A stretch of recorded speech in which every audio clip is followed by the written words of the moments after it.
नमस्कार मित्रांनो, स्वागत आहे आपल्या एका नवीन व्हिडिओमध्ये. तर मित्रांनो, आपल्या सगळ्यांनी माहीत आहे की आपल्या सर्वांचा लाडका द्वादश हिंद केसरी बकासूर सध्या कुठल्याच मैदानात आपल्याला पळताना नाही दिसत. मित्रांनो, आता एक बकासूर केसरीचं मैदान झालं, त्या पण मैदानात आपल्याला बकासूर पळताना नाही दिसला.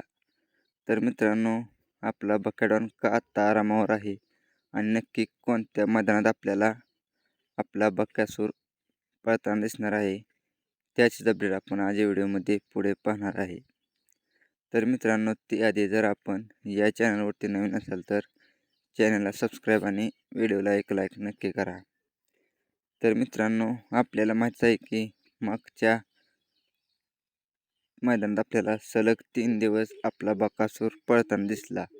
मित्रांनो, पहिल्या ओपनच्या मैदानात आपल्या बकासूरची गटालाच हार झाली होती. त्यानंतर मित्रांनो, दुसऱ्या मैदानात आपला बकासूरची सेमीला हार झाली आणि तिसऱ्या मैदानात पण आपल्या बकाडांची सेमीला हार झाली.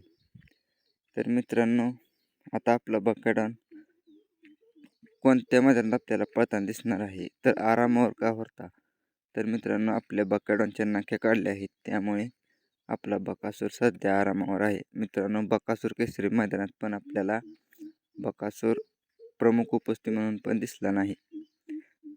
तर मित्रांनो, आता आपला बकाडॉन अजून 1-2 दिवस आरामावर आहे. म्हणजे मित्रांनो, आपल्याला 7 तारखेला मित्रांनो 100% पळताना दिसणार आहे.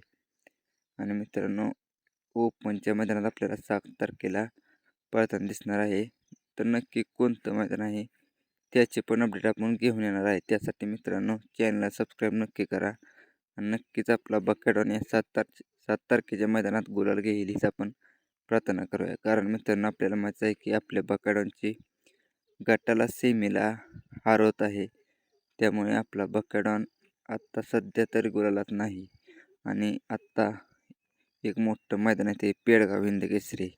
त्यामुळे मित्रांनो, आपल्या बकाडॉनला गुलालात राहणं आवश्यक आहे. तर मित्रांनो, व्हिडिओला एक लाईक नक्की करून जावा. धन्यवाद.